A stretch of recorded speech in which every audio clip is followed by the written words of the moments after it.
ijuru ririho? Mbese Uwiteka Imana aracyavugana n'ubwoko bwe mu ijambo rye cyangwa mu buhanuzi? Kurikirana ikiganiro Unguka kumenya Imana.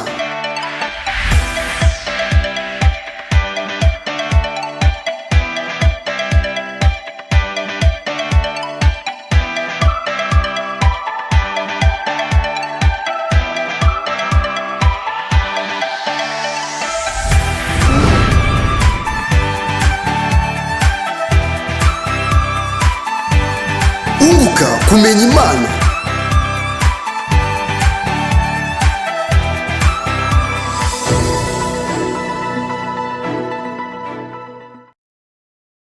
Mukomeze kugera mugira ibihe byiza cyane, umugoroba mwiza kuri ukurikiye Yongwe TV, abari iburasirazuba, iburengerazuba, mu majyepfo no mu majyaruguru y'u Rwanda. Tukaba twagarutse no muri cya kiganiro Unguka kumenya Imana kuri uyu munsi mwiza wa kane. Nizere yuko rero abavuye mu mirimo itandukanye muri mu rugo, reka tubabwire ngo mugire umugoroba mwiza, aho rero ugiye kwicara ugatuza kabisa, hanyuma tukunguka kumenya Imana.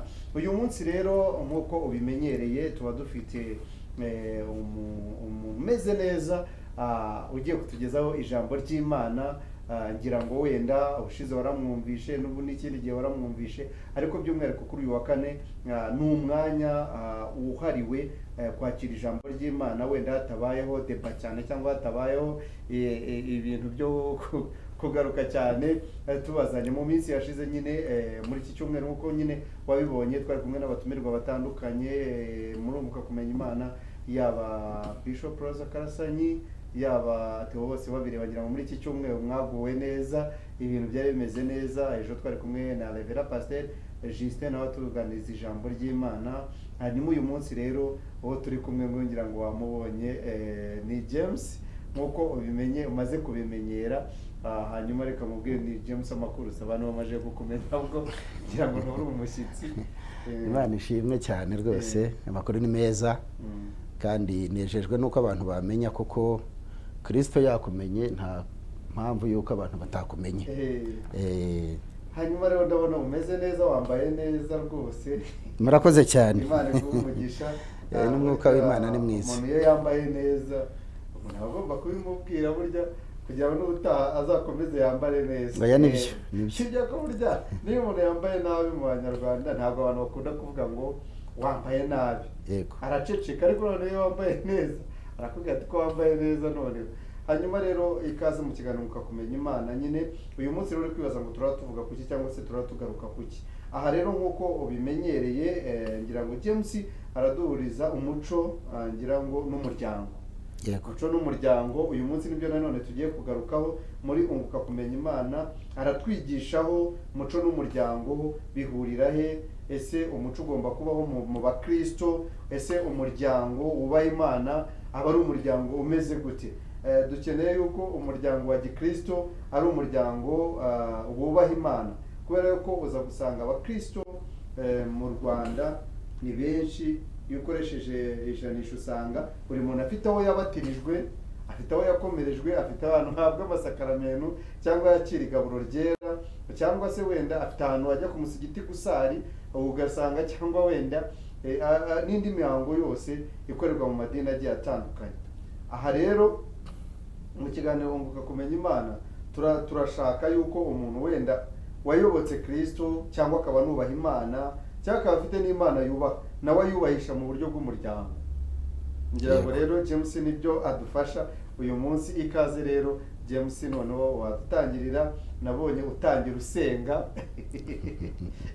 ubwo ururimi rwose wasenga mu Cyongereza, wasenga mu Cyarabu, wasenga mu zindi ndimi zazindi bavuga ngo zitamenyekana. Nta kibazo, ikaze mu kiganiro Unguka kumenya Imana. Urakoze cyane mukozi w'Imana Jado. Imana iguhe umugisha cyane. Nanjye munyemerere ntangire nshima Imana ko Imana ni nziza, yaraturinze kuva ku wa kane w'icyashize ubwo naherukaga hano. Ababa bamaze gutambuka bari benshi, ariko yaba ngewe, yaba we Jado, yaba n'abandi bose n'abadukurikiye turi bazima, tugomba gushima Imana. Amen. Ibyo mbishimiye Imana rero ni ibisanzwe. Ni Reverend Pastor Karemera James, ndi umuyobozi mukuru w'itorero rya DNPS mu Rwanda. Ni itorero rikorera mu bihugu bitandukanye, ariko muri iki gihugu cy'u Rwanda ndi umushumba ni umushumba urishumbye kandi guhagarara cyangwa se kuba ndi hano kuri televiziyo mvuga imirimo myiza Kristo akora muri twebwe biciye muri iryo torero ntabwo bintera isoni ntabwo binkoze isoni kandi ni byiza iyo umuntu abivuze n'abadukurikiye bose babasha kugira icyo bunguka rero ndashima Imana ku bw'ibyo icyumweru cyari kinini ariko no muri iki cyumweru hari ibyo Imana iba yakoze bikomeye cyane nko ku ruhande rwanjye mba mfite ishimwe n'ukuri ryo ngomba gushima Imana ishimwe rero mu nyemerere nsuhuze abantu bose badukurikiye bari mu gihugu cy'u Rwanda batwumva kuri uno mwanya kandi biteguye kwakira neza ubutumwa bwiza bwa Kristo buhindurira abantu kuba bigishwa ba Yesu ni nayo nkuru uyu munsi mfite ishingiye ku guhuza umuryango n'umuco niyo pati cyangwa se icyo gice kiri muri iyo nkuru nziza kuko ni inkuru nziza y'amahoro y'abantu basobanukiwe umuryango n'iki bakamenya n'umuco bakamenya n'aho umuco uhurira n'umuryango hari igihe ibyo tugenda tuvangavanga bigenda bigabanuka nshimye Imana rero ku bw'ibyo ikiganiro nicyo twagiye tuganira kenshi mvuga nti ndaza kwinjira nyirizina mu kiganiro cyo kwigisha ubutumwa bwiza bushingiye ku guhindura abantu kuba bigishwa ba Yesu duhereye ku kiganiro bita ese umuco ni iki Bibiliya ivuga iki ku muco umuco nyirizina ese umuryango wo ni iki umuryango wenda abantu benshi bashobora kuwumva Jado iyo tuvuze umuryango ni ikintu kigari rega hari abantu batumva umuryango wenda hari umuryango bita umuryango w'umugore n'umugabo nyine ndabikomozaho byose hakaba umuryango umuntu akomokamo hakaba noneho na sosiyete nyarwanda nayo burya abantu bahuje igihugu nabo ubwabo ni iki ni umuryango umwe kuko buriya uwatera u Rwanda abateye umuryango nyarwanda sibyo niyo mpamvu twita nitwanirwanaho cyane nanone mu bigendanye na famiye umuntu akomoka ba nyirarume bande nabwo bafite undi muryango noneho hakaza noneho n'umuryango wo mu nzu aho umugabo n'umugore n'abana bavuga bati nta badukoraho umugabo aranira gushakira umuryango umugore nuko abana bakiga neza ngo batabaza ababyeyi ejo bazubaka umuryango mubi aha rero wenda iyo njyewe numva umuryango muri ibyo bihe hanyuma wenda bikomozeho unabikomerezeho urakoze icyo uvuze ntabwo gihabanye kure n'ukuri kuko umuryango ugira aho utangirira aho urangirira ni Kristo cyangwa se nyine umuryango niwe uhamenya niwe uhamenya so rero ndashima Imana nkivuga kuri iyo nyigisho tugiye kuba tuganiraho kuri uno mugoroba ntabwo nabura gushima Imana no gushimira abantu nk'uko watangiye ikiganiro gushimira ko nambaye neza nibyo hari uguhesha agaciro Kristo wanjye wancunguye hari uguhesha agaciro ijambo ry'Imana mbanje kuganira n'abantu ariko buri ikintu kinini kiba cyatumye umuntu yambara neza gacya ni uguhesha agaciro abankurikiye abarimo banyumva abonje kuganiriza mu by'ukuri biba ari byiza umba nabubashye kandi no kushaka uyu mwanya kugira ngo nze nganirize abanyarwanda cyangwa n'abantu bose badukurikiye ni umwanya w'agaciro mba nahaye bariya abantu so rero kuba nakwambara neza nabyo ni iby'agaciro mba nabageneye Imana ibihabwa icyubahiro wasanga n'umuryango wabigizemo uruhare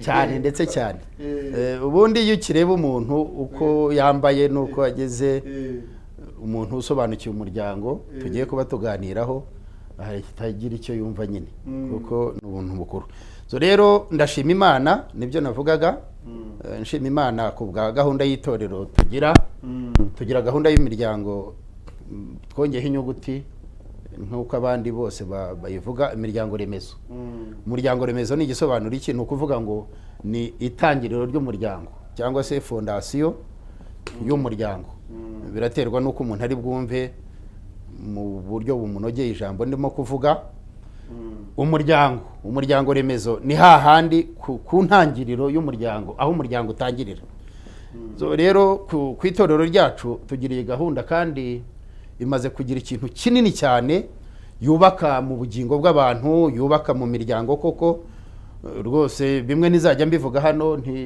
abantu badukurikiye ntibakagira ngo wenda ni ukwirata cyangwa se ariko ni byiza turabyirata Bibiliya bitwemerera kuko ngo uwirata wese yirate Kristo n'ubugingo nacyo nta kindi nagiye kure yabyo.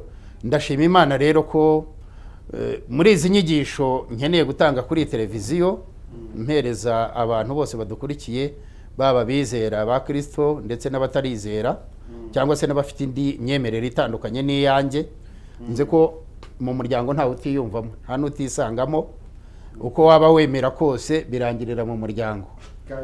Rero ndashima Imana ku bw'itorero, hari ikintu kinini kirimo gukura. Ejo bundi twari turimo tuganira tureba ibyo tugezeho nyuma y'izi nyigisho ibyo zitugejejeho.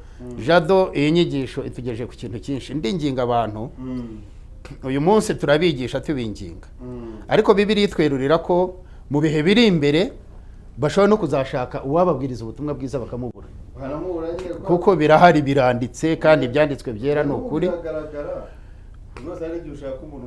Ubwo rero reka mbe nkibahendahenda kuko umwuka w'Imana niwo ubinkoresha kugira ngo mbahendahende bakurikire inyigisho n'izindi zitandukanye. Ntabwo ari njye mwigisha njyenyine muri iki gihugu, abigisha ni benshi, ariko hari abantu batajya bahereza umwanya igihe cy'inyigisho runaka, ugasanga ku ndirimbo arahari, nta ndirimbo iri mu mucike, amatiyatire arahari akina ku buzima, ariko aya matiyatire yose nayo arigisha icyaba agamije kwigisha. Kenshi na kenshi usanga mu by'ukuri bariya bayakurikiye atari cyo bumva cyane, bagakuramo icyo bari bararikiye muri izo tiyatire. Rero iyi ntabwo ari tiyatire, uyu ni umwanya mwiza wo kubwiriza ubutumwa bwiza bwa Kristo. Nshimira rero iri torero nyoboye, itorero rya Rwinkwavu ahitwa mu Kidudu, niho turi. Tugeze ku bintu bikomeye, Jado. Ni byiza ko natangira mbivuga kuko ubutumwa bwiza burahari, turi buganireho n'iminota wenda ntabwo iragenda cyane. Ndashima Imana ko kugeza kuri uno munota twatangiriye kuri zero, dutangira kuri zero twizeye inyigisho z'umwami wacu Yesu Kristo, nk'uko yavuze ati mugende mu mahanga yose mwigisha abantu, hanyuma bemera mu babatize, ariko nyuma yo kubabatiza mubigishe kwitondera ibyo nababwiye. Icyo cyiciro rero nicyo twari turimo twigisha abantu kwitondera ibyo Kristo avuga, kuko amagambo ya Kristo yose yuzuye byose, ari iby'ubugingo, ari iby'ubwenge, ari iby'ubuhanga, ari iby'ubutunzi, ari ugukena, ari ugukenuka, ari byo bita gukira cyangwa se kuzamuka mu mibereho, byose tubisanga mu butumwa bwiza bwa Yesu Kristo. Nta kintu na kimwe atavuzeho ko ari nawe wabiremye nyirizina. Rero nshima Imana kubw'iryo torero twatangiriye kuri zero, twishakamo. Iyo umuntu avuze ngo gutangirira kuri zero, yego, icyo ni cyo, ahubwo mwatangiriye kuki? Icyo nicyo nari ngiye kuvuga rero. Hari igihe uvuga zero umuntu akavuga ase zero ibaho, umuntu akaza ati zero ibaho. Mwatangiriye kuki? Hari ukuvuga uti uyu munsi wenda twatangiye duhuza abantu, tubigisha inkuru nziza ya Kristo Yesu, biza kugira gutya mu kuri kuriho. Impamvu nakunze kwibanda kuri zero, twahuye tuganira ku by'ubuzima buriho, noneho duhura tuganira ku bw'umukozi w'Imana umwe wakoze ikosa. Noneho urumva iri kosa ryita zero, ariko iyo zero yubatse umurimo w'Imana uno munsi, ni ubutumwa bwiza. Na wa muntu ntabwo naba nkimubaraho icyaha, kuko Pawulo yanditse neza aravuga ati ariko se ikinyoma cyanjye kibaye gihamye ukuri kw'Imana, kuki nacibwa urubanza, kuki nakwitwa umunyacyaha? N'uriya muntu rero ntabwo nkimwita umunyacyaha. Icyo gihe mbibona nabonaga ko yakoze icyaha kidakwiriye, ariko negera aba bantu barenganyijwe nganira nabo, aho niho nita ko twahereye kuri zero. Aha hantu twubatse ubushuti bwihuse budashingiye kuri twe, bushingiye ku mwuka wera. Twubaka icyizere kidashingiye kuri njye cyangwa kuri bo, ahubwo gishingiye ku mwuka wera. Navuga ko ari umwuka wera w'Imana wari wateguye iyo nzira kugira ngo nyicemo. Ni ahantu abantu baturage nyine bahari, bari mu gikero cyabo, badahambaye mu buryo bw'ubutunzi, ariko nanone bakwiriye gusabiriza kuko baratuye, bafite uko bari basanzwe bariho, kabone n'ubwo wenda guhuza uko bari bariho n'ubuzima bwiza Kristo dukeneyemo, ari inyigisho, ari nayo nabashyiriye. Yesu nashimwe cyane. Tuganira n'aba bantu twiyumvamo ko ese ikiduhuje ni iki? Si umwuka w'Imana? Ese uyu mwuka w'Imana twawitura iki? Reka tuwiture kugira ukuri.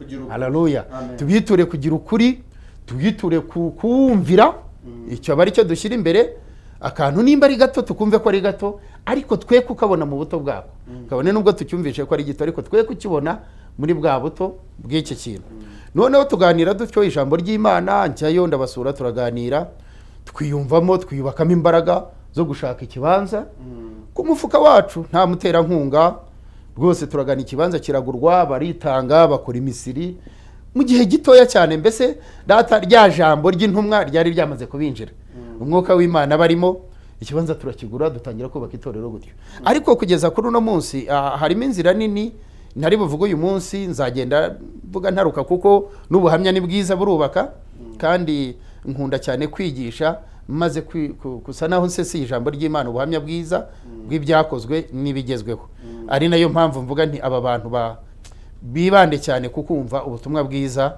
muri uku guhuza Bibiliya umuco ndetse n'umuryango nyuma rero kugeza kuri uno munota ari nako nashaka kugira ngo nze kuvugaho kanyuma mu by'ukuri tumaze kwiyubaka kandi mu gihe gito ibi mvuga nta mwaka urashize tubikoze hashize n'umwaka n'ukwezi kumwe n'umwaka n'ukwezi kumwe kuko twari mu kwa 10 k'umwaka ushize ariko ntabwo ushobora kumva ko twujuje urusengero nta nkunga y'umuntu runaka irimo urusengero runini rufite amabati 120 turushyizeho sima turimo turashyiramo amasima n'iki ku kibanza twaguze muri ayo maboko yacu mu guhuza muri kwa gukora ko nagiye nkubwira nazambwije nazo zagizemo uruhare kandi mbwije zari zivuye mu mirima yacu ibyo rero mbishimira Imana iteka kandi nkabasabira cyane mu by'ukuri ubu rwego tugezeho Jado n'urwo kuba turimo turema amatsinda kandi tukishakamo kuba abaterankunga ni ukuvuga ngo turi abaterankunga b'aya matsinda ntabwo rero ushobora kumva yuko muri izo mbaraga no kubaka urwo rusengero uno munsi umuterankunga mukuru w'itorero w'iri torero ari Pasiteri James Pasiteri James ari nawe uvuga uno munsi ninjye muterankunga mukuru ndetse n'abizera b'itorero nshumbye amen ariko urwego tugezeho ubu turimo turoroza abantu ikindimo kuvuga ndakivuga ni hano Kayonza uwo ari we wese unkurikiye yaza yakadusura akareba ibikorwa tugezeho turimo turoroza abantu amatungo magufi tugeze ku cyiciro cyo koroza abantu amatungo magufi ihene ingurube urumva turakora ku mpande zose kwa kundi intumwa zakoraga iki kintu rero nkikora nshingiye ku kintu bita umuryango ni nayo mpamvu nawibanzeho cyane nshima Imana iteka iyo nsomye Bibiliya imirongo myinshi cyane igenda igereranya itorero n'umuryango hariya ni ubuhanga buhanitse cyane ni ikintu nashimye ku butumwa ku mwanditsi uwo ari we wese wanditse kuri icyo kintu ndabyishimira cyane Bibiliya ivuga yeruye ko itorero ari umuryango mwiza wa Kristo kandi Kristo niwe mwungeri niwe muyobozi w'uyu muryango haleluya nubwo uyu munsi tuyoborwa n'umwuka wera ku bwa Kristo waduhaye umwuka wera kugira ngo abane natwe kuko Yesu ubutumwa yaraje gukora mu isi yarabushoje duhereza umurongo asubira mu bwami bwe kugira ngo hasigare uyu mwanya wo kwaguka k'ubu butumwa gukora kw'intumwa ndetse byegereza igihe cy'umuzuko twese tuvuga kandi tubona muri Bibiliya ndetse uzanabaho n'ibimenyetso byinshi bigenda bigaragara nshima Imana rero ko uyu muryango iri torero ryacu ubwaryo ryamaze kuba umuryango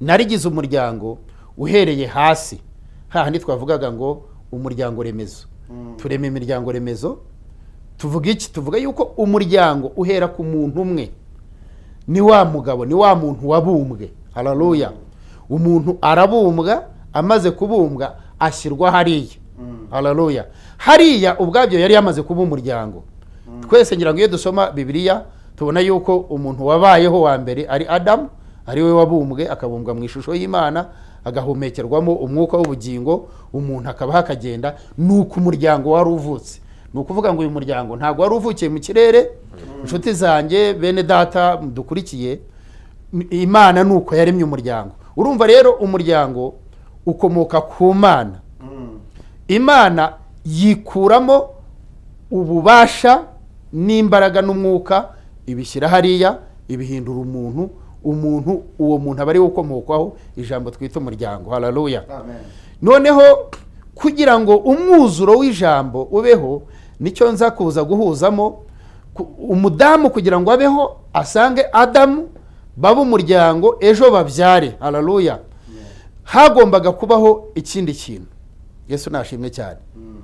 Ni ukuvuga iki? Ni ukuvuga ngo umuryango ntago wabaho hatabonetse indi mbaraga, hatabonetse ikindi gituma uyu muryango ubaho. So, Imana rero imaze kurema umuntu, imuhumekeramo umwuka w'umuryango, imuhereza ubutware, imuhereza ubuyobozi, imuhereza kuyobora, ariko isanga izengurutswe n'ibyaremwe byose. So, ibi byaremwe byose ntago byaremaga umuryango, byo byari bigiye biremwe bifite umuryango wabyo. Noneho bigera kuri uyu muntu, Bibiliya ivuga yeru, iravuga ngo nuko Imana ibona ko atari byiza ko uriya muntu abaho wenyine. Haleluya. Abona ko nta kunguka k'uyu muryango, yewe nta nubwo umuryango waba wuzuye. Nuko irema umwuzuro w'umuryango. Haleluya. Bivuze iki? Bivuze ngo abadamu cyangwa abagore ni umwuzuro w'umuryango. Ni nayo mpamvu nta muryango ubaho nta mugore uriho. Haleluya. Ni ukuvuga ngo kubyara kwagombaga kubaho, kwagura umuryango. So rero umwuzuro, Bibiliya avuga ngo umwuzuro w'ijambo ryayo nuko Kristo yagombaga kuza agasohoza ibyanditswe byera, kuko abantu babyumvaga bitandukanye. Noneho rero umwuzuro w'umuryango nawo wagombaga kubaho. Imana rero mu buhanga bwayo irangije iravuga iti, nshatse nk'inyamaswa imwe nkayizana, uyu muryango ntago wazaba umuryango uhuye. Ngo isinziriza Adamu, imukuramo urubavu, iruremamo umudamu, irangije ibishyizeho umwuzuro w'iki? W'umuryango. Nuko umuryango wabayeho. Haleluya. Rero aha hantu ndaza guhuza umuryango n'umuco, ahantu hashaka kuhahuriza cyane. Ni ukuvuga ngo uyu muntu yari afite umuco wamugengaga, Imana yamuremanye. Iriya nyamaswa yari ifite umuco Imana yawuremanye. Wenda tuvuga inyamaswa yumvikanye cyane, inzoka yari ifite umuco yaremanywe nayo. Rero ntago byajyaga gukunda ko Adamu n'inzoka Imana ibirema ikabihuza kugira ngo bibyare umuryango kandi imico yabyo itandukanye. Haleluya. Ni nayo mpamvu itigize ijya kure, ahubwo yaremyemo uyu muntu. Bivuze ngo umuco n'umuryango ni nk'uko mu mubiri tubona amaraso n'amazi, kubitandukanya ntabwo biba byoroshye. Aha hantu rero ni ahantu hakomeye cyane, iteka mba numva nkeneye gutinda kugira ngo aba bantu bumve uburemere bw'umuryango nyirizina n'umuco, ko batagombye gutakaza umuco, kuko utakaje umuco uba utakaje umuryango. Utagombye no gutakaza umuryango, kuko utakaje umuryango uba utakaje umuco. Haleluya. Rero aha hantu ndavuga nti Imana mu buhanga bwayo, mu bushobozi bwayo, mu kumenya kwayo, ntago yigize yemera guhuza imico ibiri itandukanye kugira ngo iyirememo ikintu kimwe. Ubwo inzoka yagumanye umuco wayo, umuntu agumana umuco we. None ifata wa muntu imukuramo umudamu, nk'uko twabivugaga. Umudamu icyororo kugira ngo umuryango wongere ubeho. Etape ya gatatu ari nabwo wenda nzahuza ubutatu butagatifu twumva, nuko muri aba bantu babiri bari bagize umuryango, noneho hagombaga kubaho ni nk'umusozo. Hagomba kuvukamo umwana, akavuka muri ya maraso, muri wa muco, muri wa mubiri umwe, muri bwa bugingo bumwe bwahumekewe muri uyu muntu. Haleluya. Rero abanyumva aha hantu, ubundi niho dutakariza imbaraga z'umuryango, aha niho dutakariza imbaraga z'umuco. Haleluya.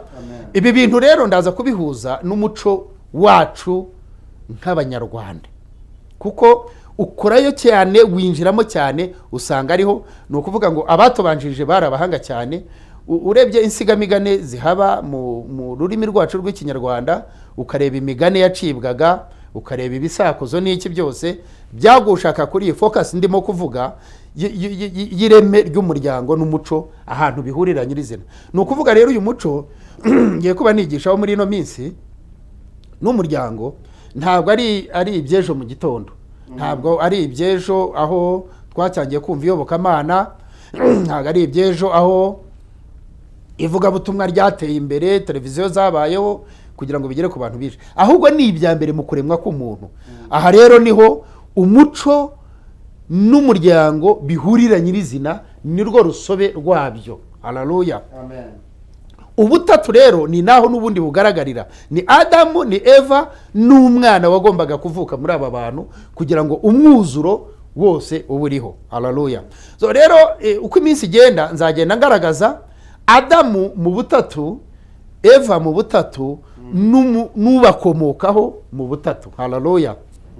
Reka wenda mbe nsoreje aho ngaho kugusobanura ku ihuriro ry'umuryango n'umuco, noneho twinjire muri twe nyirizina noneho uno munsi wa none. Ni ukuvuga ngo abantu bakimara kubona aho biriya bintu bihuriye, aho bibumbiye, biborohera noneho kumva ibindi ndi bugende mvuga bikurikiyeho. Yesu nashimwe cyane. Turebye rero muri Bibiliya hari umugabo w'umuhanga itugaragariza icyo gitabo twacise igitabo cy'ubucurabwenge, kandi koko ni igitabo cy'imigani. Hari abantu bagisoma bitewe n'icyo bashaka kumvamo, harimo ibisingizo byiza, harimo ibikubyo cyangwa se n'amazina nayo arimo. Haleluya. Iki gitabo ni igitabo cy'ubwenge. Impamvu ari cy'ubwenge rero ngira ngo nuko cyanditswe n'umuhanga, ni umuhanga wabayeho kandi mu buryo bugaragara ko bigoranye kuzongera kubona umuhanga nk'uriya, kuko urasanga uno munsi wa none ari umuhanga yihariye ubwo bwenge n'ubumenyi, ariko kubera ubushobozi bumubana buke ntibigere kuri benshi. Haleluya. Kandi aribwo ibintu byoroshye. Noneho rero uyu muntu yari umuhanga akagira n'ubushobozi, ariko ibyo byose byari byubakiye ku cyo bita ubuntu bw'Imana. Ijambo ubuntu bw'Imana rero ni ijambo rihebuje cyane, rihebuje byose, kuko turiho kubw'ubuntu, twaremwe kubw'ubuntu, turavuga kubw'ubuntu. Haleluya. Nta kiguzi runaka dutanga kugira ngo tube turiho, ni ubuntu bw'Imana kandi busaze muri twebwe. Yesu nashimwe cyane. Iki gitabo rero umuhanga yaranditse, hari aho yagiye avuga amagambo akomeye, akavuga ati nuko bwenge aravuga. Yesu nashimwe cyane. Bwenge aravuga. Ahandi bakavuga bati uwo ni Salomo. Ni Salomo. Ngo nuko bwenge arongera. Iryo jambo iyo rijemo riba rikomeye cyane.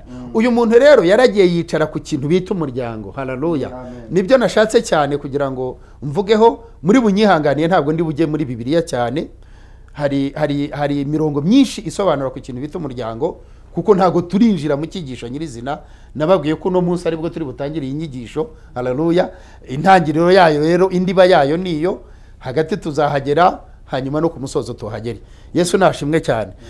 Hano rero hari ahantu mu bice 11 murongo wa 29 aho ngaho, bwenge uwo yicaye aravuga. Haleluya. Aravuga asa n'usobanura ku bintu bitatu. Asobanura urimo kuvuga, njyewe urimo kwigisha, urimo kubwiriza, asa naho ampugura, anyereka ko mu bantu bankurikiye barimo kunyumva harimo abasaza. Haleluya. Harimo abakecuru, harimo abadamu bato, harimo abakobwa, harimo abasore, abahungu. Haleluya. Harimo n'abana bato. Noneho amanuka ibyo byiciro byose uko bingana, aragenda bihuriza kuri wa muntu urimo kwigisha. Aramubwira ati mu kwigisha kwawe wagombye kujya wigisha uti. Ni umuhanga koko nk'uko Imana yabimuhaye kuba we. Yesu nashimwe cyane.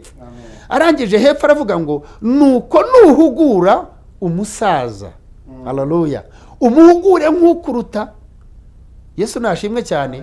Umuhugure nk'ufite icyo yabonye mu bihe byashize, uyu munsi ashobora kuba gusangiza. Tukigeraho ngira ngo turebe ibitabo byanditswe n'abahanga uyu munsi batakiriho. Yesu nashimwe. Ariko hari utaragize amahirwe yo kwandika, akabisigira abana, akabavugwa. Yesu nashimwe cyane. Ngira ngo tujya tubona igihugu cyacu hari abo kizirikana bafite icyo bakoze kugira ngo igihugu kibe kiriho.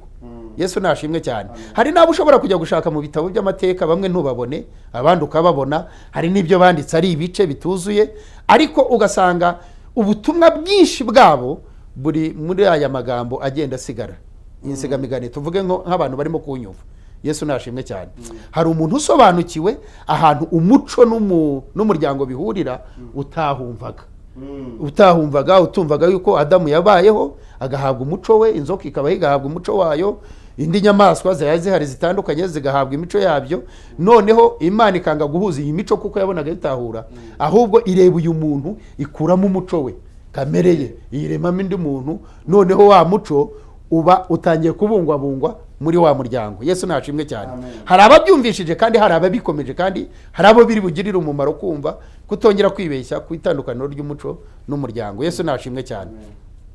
Noneho rero Jado, ndashaka kugira ngo twimuke kuri iki kintu, tuzakiganiraho cyane bihagije. Ndasa n'ubahaye umurongo w'ingingo nyirizina tugomba kuzaganiraho. Yesu nashimwe cyane. Turebe ese uyu muco n'umuryango uyu munsi wa none waba ukimeze nko ku gihe uko Imana yawuremye. Haleluya. Hari byinshi rero byicamo, hari byinshi byaciyemo. Inshuti zanjye, abapasteri, abavugabutumwa murahari, abakristo, abadukurikiye mwese, hari ibyo muzi, yewe bimwe hari n'ababindusha kubimenya no kubisobanura neza, byagiye bitakara ku buryo umuco umanuka ushyize ku munzani, umuryango ugasigara wambaye ubusa. Yesu nashimwe cyane. Uyu muco iyo umanutse, umuryango usigara wambaye ubusa. Niyo mpamvu hagiye habamo aya magambo avuga ngo umuco amahano. Yesu nashimwe cyane. Ngo hasigaye abaho amahano. Amahano ni iki? Ni ukuvuga ngo iyo igiti gifite gihunze amashami n'ibibabi ukagikokora, usigara nyine ukabona icyera gati kasigara gahagaze hariya konyine. Haleluya. Bantu bankurikiye, nimba iki kintu murimo kucyumva, ndasaba kugira ngo umwuka w'Imana abumvishe kandi cyane. Yesu nashimwe cyane. Iki giti iyo gisigaye gihagaze mu kuri ubona ko hari icyo cyabuze nyine. Ushatse nta nubwo bamwe babihindura n'amazina, ntikibe kikitwa igiti nyirizina nk'igiti runaka, ahubwo ugasanga ni kosoreho mu kinyarwanda bingoyeho gato, agati kari mu gahinga. So byanze bikunze hari izina rihindukaho. Yesu nashimwe cyane. Ntago kikiba cyitwa kwa kundi kuko hari icyo cyatakaje. Bibiliya rero iravuga ngo iki giti kiba gisigaye gutya nta mumaro kiba kigifite, kidafite za mbuto, kitafite ibyo cyagenewe kuba gifite, ahubwo ukuri kwacyo nuko cyakabaye nacyo gicibwa kigatabwa. Haleluya. Noneho rero dusubire kuri uyu muryango. Uyu muryango wamaze gutakaje umuco. Haleluya. Ndimo ndawugereranya n'iki giti kuko usigara wambaye ubusa. Niho hinjirira ya mahano, ibyo twita amahano. Niho ujye kumva ngo umwana yubahutse se cyangwa mama we ngo yamwishe amuhora ikintu nakwita ubusa. Yesu nashimwe cyane. Iyo ukurikije, ntabwo uyu munsi nshobora kuvuga ko ari bwo umuco n'umuryango bisa naho byatangiye gutandukana cyangwa se kwivangura, kuko no hirya y'ejo byari bihari, ariko hari hatarajamo iri jambo bita amahano. Yesu nashimwe cyane. Umuco wari utaragabanyuka ngo usigare hasi, umuryango usigare uhagaze wenyine. Bantu munkurikiye, ndabasaba kugira ngo iki kintu mucyumve cyane, kandi abasenga, abumva ko iki kintu ndimo kuvuga cy'umuco n'umuryango, isiganwa ryacyo bifite icyo bifasha ku muryango nyarwanda nyirizina, ndabasabye kugira ngo iki kintu mugihagurukire kandi mugisengere, turebe buryo ki uyu muco ushobora kuzamuka ugasubira ku muryango, umuryango ukongera ukibumba nk'umuryango, yamahano agakumirwa. Yesu nashimwe cyane. Ibyanditswe byera rero bivuga iki kuri uyu muco n'umuryango turimo tuvugaho? Yesu nashimwe cyane. Turi burebe Paulo, intumwa y'Imana, yanditse ibitabo byinshi kandi nawe akoresha ubwenge bwinshi, ariko agira ubunararibonye bwo kuba yaragiye henshi akareba imico. Yesu nashimwe, kuko iyo ukurikiye mu kwandika kwe no gutangiza ivugabutumwa rye, yibanze cyane kuri iki kintu bita umuco. Yesu nashimwe. Yanditse ibitabo byinshi, ariko akagenda akavuga ngo nuko Paulo yandikira Abikorinto. Yesu nashimwe cyane.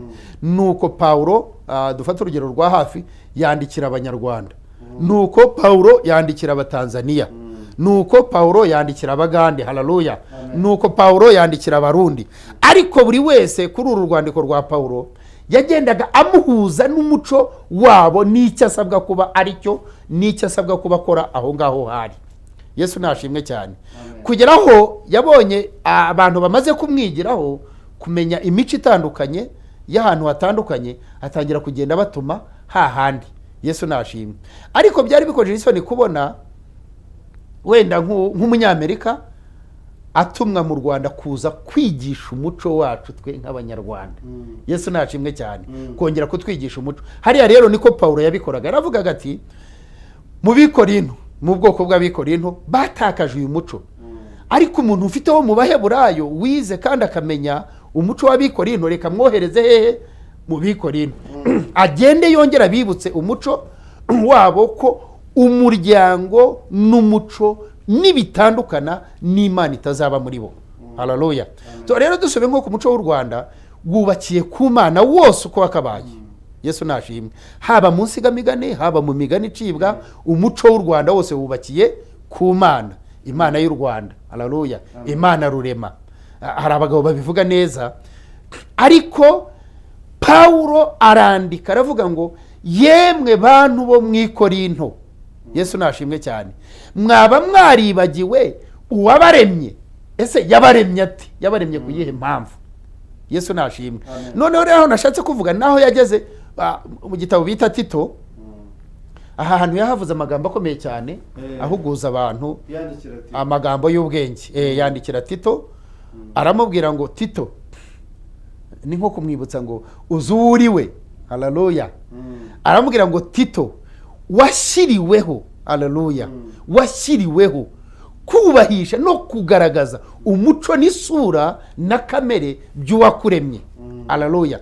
Muntu uri hano wa mukristo we, wowe utarakizwa, wowe ugihuzagurika mu by'isi, ukirwana n'indonke, hari abantu bagushwa n'indonke, wowe ukirwana n'ubusinzi, polisi agahagurika kavuga iti ubusinze abantu bamaze abandi businzi, ariko ugasanga uracyarwana n'agacupa uyengekereza. Yesu nashimwe cyane.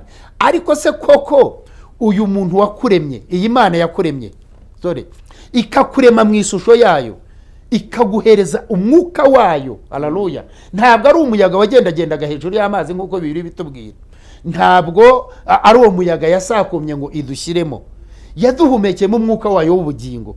Ariko si uyu munsi turacyubahisha uriya mwuka w'ubugingo? Haleluya. Mwebwe abankurikiye iki kintu tucyumvikaneho. Iyo ufashe icupa udandabirana uburana na polisi cyangwa ubangamira umuturanyi wawe, haleluya, wumva urimo kubahisha ya Mana yakuremye. None tureke n'Imana hahandi huvuka kwa papa na mama, haleluya. Ese biriya bintu biramushimisha? None se nyuma yaho iyo wumvishije inyigisho nk'iyi, Yesu nashimwe cyane, utekereza iki? Utekereza kongera gusubira kukubahisha umuco? Kuko Imana kugira ngo idahuza uyu muco w'umuntu n'inzoka, yashaka kugira ngo igumane kamere yayo. Haleluya. Hari umuntu yari yahaye kamere yayo, imuhereza ububasha. Yesu nashimwe cyane. Irangije imushyiraho, imuhereza ubwenge bwo kuyobora biriya bintu byose, sibyo? Noneho ndibaza ngo uyu muntu wumva ubutumwa bwiza, ejo akongera akagongana na polisi ngo kubera agacupa, icupa. Yesu nashimwe cyane. Abanyarwanda babivuga neza, baravuga ngo uyikura mu icupa ikagukura mu bagabo. Yesu nashimwe cyane. Mu yandi magambo, urayinywa bugacya mu gitondo yagushyize hanze, yagukuye muri wa muco, haleluya, yagukuye muri wa muryango, umuryango watangiye kukubona ukundi kuntu. Ariko saka kantu Yesu nashimwe cyane. Reka ntaza kujya kure cyane. Umwuka w'Imana akomeza abane natwe kandi abahereza umugisha. Abankurikiye mwese, Imana ibahereza umugisha. Ndashaka kugira ngo iki kintu tuzakiganireho mu buryo bwiza, noneho tugere ku muco nyarwanda. Nsubikiye aho ngaho ku muco nyarwanda, ariko Paulo yageze muri Tito abivuga neza. Avuga ngo mwigisha ryawe yego Tito, ngo ugaragaze kuboneye, ngo utameze nk'umuntu upfa gutera waraza. Imana iguha umugisha. Yego. Ahubwo ni kwa kundi umuntu atera imbuto atitaye ahire. Rero ababivuga muri iyi minsi baravuga ngo ni waraza. Ntabwo ari waraza. Ntabwo ari waraza. Waraza. Kwaraza ni ukunyanyagiza mu kindi kinyarwanda. Ni ukunyanyagiza, gutera gusa tu. Kwaraza, ubundi kwaraza ni nko kujugunya ikintu mu gihuru, harimo papa zinkesha, harimo kuba gihishe, kirimo kuba wumva nyine nta wundi mwanya wo kukiyobora ukabukijugunyaho, niko kwaraza. Yamubwiye nko guhugura, yego. Aha. Bakiri bato ngo bahugure nka ba mama wawe n'abakecuru nuko, kandi nanone amugarukaho aramubwira ngo nawe mu iyigisha ryawe ngo wiyeranje nyine wiyeranje use wa wundi wagutumye ni ukuvuga ugaragaza Imana nyine muri wowe. Haleluya. aramubwira ngo mu iyigisha ryawe nawe wiyeranje nyine ubikore, nibyo ubyigisha abantu n'abahugura, ariko nawe mu iyigisha ryawe uze kugaragara kuboneye, kugira ngo abantu bari mu babisha bacu bamware babuze ikintu bakureka. Yego, Imana iguha umugisha cyane. Yewe kariya kantu nagasomye muri ya Bibiliya ngatindaho, ndavuga kubera iki birashoboka ko umuntu ashobora kwigisha abandi ariko we ntiyirebeho ntiyibuke cyane kwigisha. ni ukuvuga ngo bijya binanangaza kandi biranababaje kubona umuntu ashobora kwigisha bizinesi, yego, ariko we ntatera imbere, ariko we yigishije bakagira gute, bagatera imbere. bivuga ngo yigishije abandi akantu n'ak'ubwenge, ni akantu k'ubwenge cyane. yigishije abandi bizinesi, ni n'umwarimu wa bizinesi, avuga ko ari n'umwarimu, ariko wasanga we yateye imbere muri bizinesi. kandi buriya ikintu abantu benshi barebaho, sibyo, akavuga ngo kanaka ngo Jado ngo ni role model wanjye, sibyo, cyangwa akavuga Pastor James ni role model wanjye, yego, areba ibyo wakoze, yego, ntabwo areba ibyo wavuze. akenshi ariko abantu dutera na Bibiliya niko ibivuga, ariko kanaka ni umukire cyane, nawe ndashaka kuzaba umukire, ni role model wanjye wenda muri business, nzamwigiraho. uri kumva ageze kuri ukajya kumaza wabikoze ute? buriya kwiga ni kimwe no gushyira mu bikorwa ni ikindi. yego, ngira ngo wenda reka tugane ku musozo, sinzi uburyo uri bukube mu minota 2 dusigaje wakubiramo iryo somo ryawe, hanyuma tukagana ku musozo. ariko ngiye iryo jambo wigishije ukanasengera abantu, none ukaza no kuba mu murongo wa telefone, kugira ngo mu gihe tuba dusohotse muri studio abifuza ko wabafasha mu ijambo ry'Imana, kubasengera, kubasabira, ndetse no kubigisha nyine abaye bakugana. yego, Imana iguha umugisha cyane.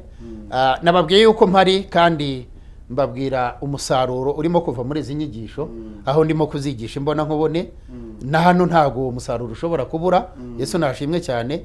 Iby'ubwenge birahari, iby'ubugingo burahari. hanyuma ku muryango n'umuco ni inyigisho tuzakomerezaho. urumva nashushe nkaho nerekana fondasiyo cyangwa se umuryango remezo, ireme ry'umuryango, intangiriro yaryo, kandi ababyumvisha Imana ibaha umugisha. turimo turashaka ahantu hisanzuye twakorera muri uyu mujyi wa Kigali kugira ngo twakire abantu, kuko abantu baraduhamagara ari benshi, akaguhamagara akavuga se aha naha uyu muntu kuri telefone kugira ngo uze kujya kumuhereza iyi nyigisho Jado ntabwo ari ikintu cyoroshye kugira ngo uyimuhe kuri telefone.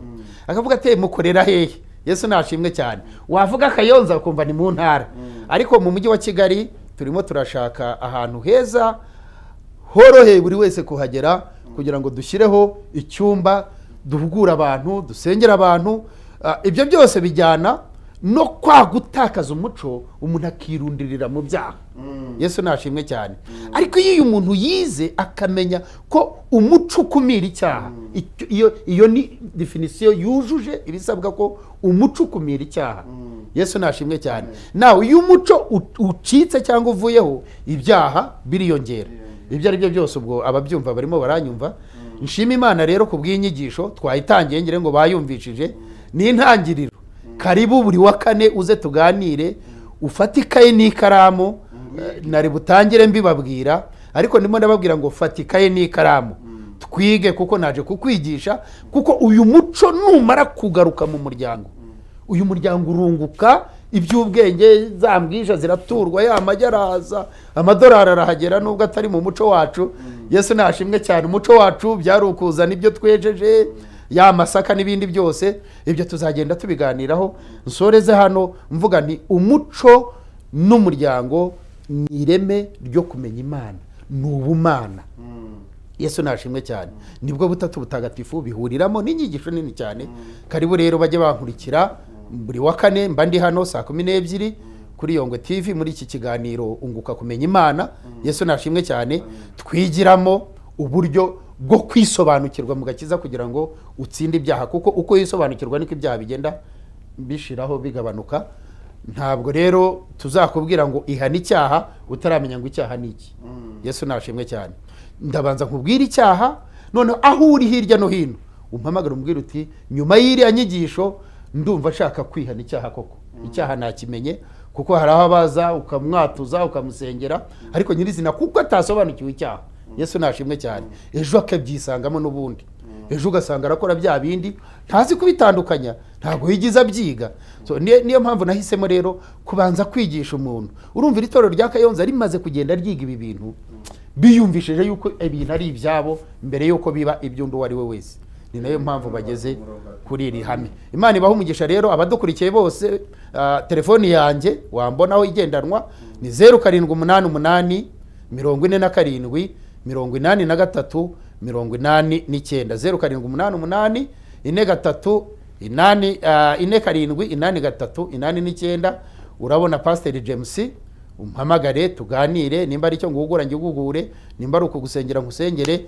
uri umuri babiri ntago nabura aho nkusengera harahari n'ubundi aho twari dusanzwe dukorera hari ikabuga duhurira tugasengera abantu ni mu ruhame ntabwo ari mu rwihisho Imana ibahereze umugisha hanyuma mudushyigikire namwe mudusengere uko tubasengera kugira ngo iyi nyigisho itazagira inkomyi kuko Satani ahita haguruka akarwana intambara agateza ubukene wenda kuko kwicara hano ntago waza gusa nguze wicare uyu ni umuriro uragurwa televiziyo ziragurwa zirakoreshwa iyo zagize n'amakamera n'ibindi byinshi tutiriwe tujyamo hanyuma umwuka w'Imana uwo ari busange akumva inyigisho ari kimufashije yihane ye gutinda nahindure kamere ze niyinjire mu muco nyirizina Imana ibahereze umugisha cyane turasoza dusenga keretse nimba Jado wenda hari Imana iguhereze umugisha cyane murakoze reka dusenge turasengera hamwe ari abarwaye ari abafite ibyifuzo bitandukanye ntabwo mwabonye uko muhamagara ngo muvuge ibyifuzo byanyu ariko telefone yanjye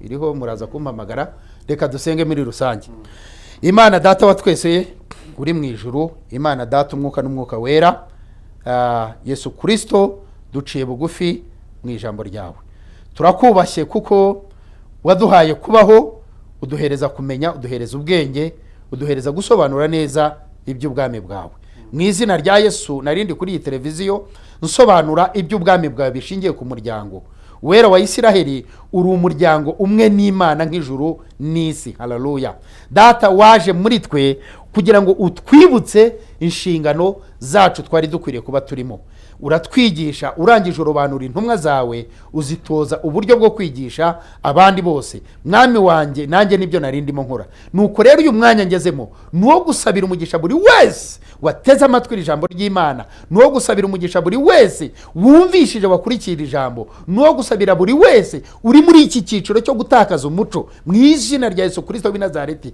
ndasaba ngo umuco w'ubwami bwawe umuco waremanywe umuntu umurema kugira ngo abeho mu izina rya Yesu ugaruke uyu munsi umuco wongera usabane n'umuryango kugira ngo umuryango muzima ubeho umuryango ubonwamo abageni nk'uko ijambo rya rivuga ngo buri muryango wose uzakurwamo umugeni mu izina rya Yesu ndabasengeye bariya bose nzirikanye abarwayi nyagasani mwami Imana bababajwe n'umubiri abo bose ubakize ikiganza cyawe cy'iburyo kifite gukiza ubasanga ubakize abari ku buriri abari hirya no hino abatwumva turabasengeye mu izina rya Yesu umwuka wawe wera bamanukeho abakize kandi abakize data ijambo rye rirambwira ngo ukijije uburwayi abababariwe n'icyaha cye bohora baboshye mu izina rya Yesu abarengano barenganure abababaye ubahoze mu izina rya Yesu umwuka wera tubeho kandi atwuzuze atubashishe gukora no kuvuga iby'ubwami bwawe mu izina rya Yesu data aba bantu bose bari badukurikiye bagirire neza natwe tugire neza nsengeye abakozi b'iyi televiziyo nsengeye nyagasani mwami Imana umuyobozi mukuru w'iyi televiziyo